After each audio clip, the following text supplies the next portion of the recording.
Good morning students, how are you all? I hope that you all are fine and doing good at your home. So welcome back to your science class. We are studying our chapter number 8, that is body movements. Okay, so in yesterday's class we have discussed about joints. That what are joints? Joints are the areas where two bones meet. और दो bones जहाँ पे connected होते हैं उस area को हम क्या बोलते हैं? Joint. And also in last class we have studied that there are three types of joints present in our body. Fixed और इमूवेबल जॉइंट्स, ऐसी जॉइंट्स जो कि फिक्स्ड होती है, जो मूव नहीं करती, जैसे हमारी स्कल में प्रेजेंट होती है, जो मूव नहीं कर पाती. Second, slightly movable joints. Slightly movable joints जो कभी कभी और बहुत ही स्लाइटली मूव करती हो, थोड़ी मूव करती हो, जैसे कि हमारे रिब्स और breast bone. And the last one is freely movable joints. Freely movable joints वो जॉइंट्स होते हैं जो कि किसी भी डायरेक्शन में हम उनको मूव कर सकते हैं. इसके एग्जाम्पल है hinge joint, ball and socket joint, pivot joint and gliding joint. और अब इन जॉइंट्स के बारे में हम वन बाय वन पढ़ेंगे. So first one is hinge joint. Hinges allows opening and closing of doors, that is a back and forth movement. Hinge joints in our body are similar. They allow the limb to be stretched forward and backward. The elbow joint and knee joint are hinge joints. Okay, so hinge joint को समझाने के लिए इन्होंने एक example दिया है आपको door का. लाइक जो डोर होता है आप उसको आगे पुश कर सकते हैं और पीछे पुश कर सकते हैं, राइट. और आप ऐसे पुशिंग एंड पुलिंग करके उसको मूव करते हैं. कभी आप डोर को इस साइड शिफ्ट कर देते हैं या फिर कभी इस साइड. तो सिमिलरली जो जॉइंट्स हमारे नी और एल्बो में प्रेजेंट होती हैं वो कौन सी जॉइंट्स होती हैं? हिंज जॉइंट होती है, जो कि आपके नी, घुटने और एल्बो, कोहनी में प्रेजेंट होती हैं. सो ये जॉइंट्स कौन सी होती हैं? इन जॉइंट्स को हम हिंज जॉइंट बोलते हैं. और इसमें बैक एंड फोर्थ मूवमेंट होती है. बैक एंड फोर्थ मीन्स ऐसी मूवमेंट होती है, कभी वो आगे भी जा सकती है, पीछे भी जा सकती है, राइट. और हम उनको क्या मोड़ भी सकते हैं ऐसे, ठीक है. तो बैक एंड फोर्थ, आगे पीछे की मूवमेंट जो होती है वो हमारी एल्बो और नी में हो पाती है through hinge joint. Okay, next is ball and socket joint, जैसा इस पिक्चर में भी गिवन है. इस पिक्चर में क्या होता है? इस पिक्चर में दो बोन्स हैं. अब आप देख सकते हैं कि जो एक बोन है उसका जो एंड है वो गोल है ना, और जो दूसरा है, दूसरी बोन है, उसके अंदर एक होल है.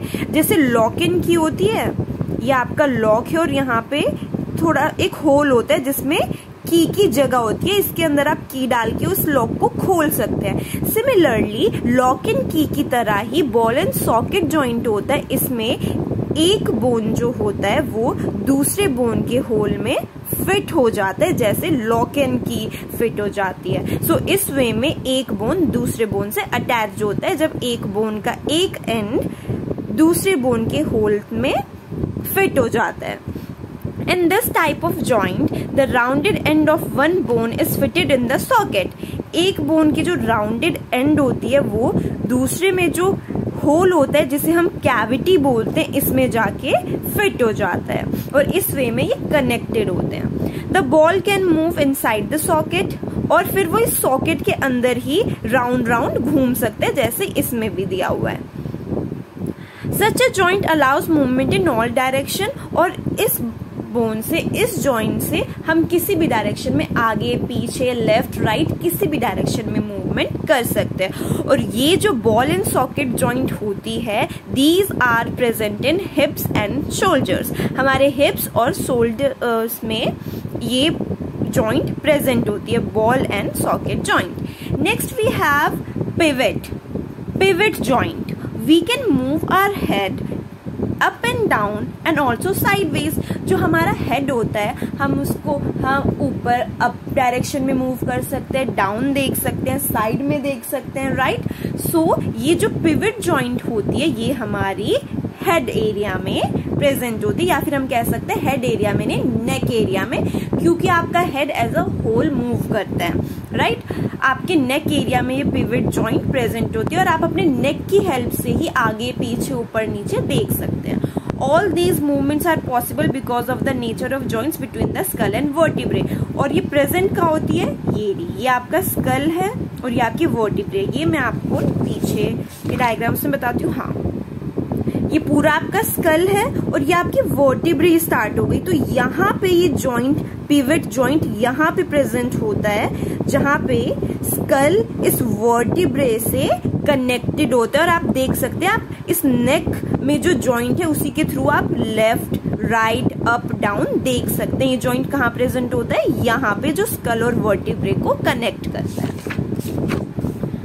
Next, in this type of joint, the rounded surface of one bone fits into the cavity formed by the other। और इसमें भी सेम होता है, जैसे लॉक एंड की का मैकेनिज्म मैंने आपको बताया था कि की जो है वो लॉक में फिट हो जाती है, ऐसे ही यहाँ पे लेट सपोज कि ये हमारी वर्टिब्री है, वर्टिब्रा ये जो है ये हमारी वर्टिब्री है, बीच में इसमें ये स्पेस है।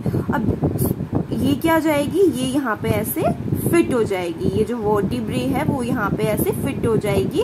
और यहाँ पे क्या है, ये जो स्कल का ये एंड है, ये स्कल का एंड हमने यहाँ पे वर्टिब्रे में जॉइंट कर दिया, कनेक्ट कर दिया। ओके, सो ये भी हमारे इस वे में एक दूसरे से कनेक्टेड होते हैं और इनसे हम साइडवेज देख सकते हैं, दोनों साइड देख सकते हैं, प्लस अप एंड डाउन भी देख सकते हैं। Pivot joint occur between the first two vertebrae of the backbone. और ये यहाँ नेक एरिया में ही प्रेजेंट होती है फर्स्ट, ठीक है। सो ये होगी pivot joint. Next, gliding joint. Gliding, in this joint one bone slips over the other at the place of joint। इसमें क्या होती है, ये आपकी प्रेजेंट होती है, जो हैंड की बोन्स होती है, जो आपकी यहाँ की बोन्स प्रेजेंट होती है, यहाँ पे जो बोन्स प्रेजेंट होती हैं वो क्या होती है, ग्लाइडिंग जॉइंट्स। एंड ऑल्सो जो आपके फुट है वो उसमें कई सारी छोटी छोटी बोन्स प्रेजेंट होती है, तो चांसेस होते हैं कि एक बोन के ऊपर दूसरी बोन आ जाए, इसे हम क्या बोलते हैं, gliding joint. One bone slips over the other, एक बोन दूसरी बोन के ऊपर स्लिप कर सकती है। इट अलाउ स्लाइडिंग मूवमेंट, तो और इसमें स्लाइडिंग मूवमेंट होती है, एक बोन के ऊपर दूसरी बोन आ जाती है, तो इसे हम क्या बोलते हैं, स्लाइडिंग मूवमेंट, जिसमें दोनों बोन्स एक दूसरे के ऊपर स्लाइड कर सकती है। और ये जो ग्लाइडिंग जॉइंट्स हैं ये हमारे रिस्ट और एंकल्स में प्रेजेंट होती हैं। Okay, so this is all about the types of joints which are freely movable। ये वो joints थे जो कि easily move कर जाते हैं हर direction में। first one was hinge joint। hinge joint जो कि elbow और knee में present होता है। ball and socket joint जो कि hips and shoulders में present होता है। pivot joint are present in the neck region जिसमें skull और vertebral कॉलम कनेक्टेड होता है। ग्लाइडिंग जॉइंट्स जो हमारे हैंड, जो फिंगर्स में जो बोन्स होती हैं और जो पैर हमारी फीट में जो फिंगर्स होती हैं, जो टोज होते हैं हमारे, उनमें जो बोन्स होती हैं वो हमारी ग्लाइडिंग जॉइंट के थ्रू जॉइंट होती हैं। रिस्ट एंड एंकल्स जो हमारी हैंड की फिंगर्स में और पैर के टोज में होती है, उन्हें हम क्या बोलते हैं, ग्लाइडिंग जॉइंट के थ्रू वो बोन्स कनेक्टेड होती हैं।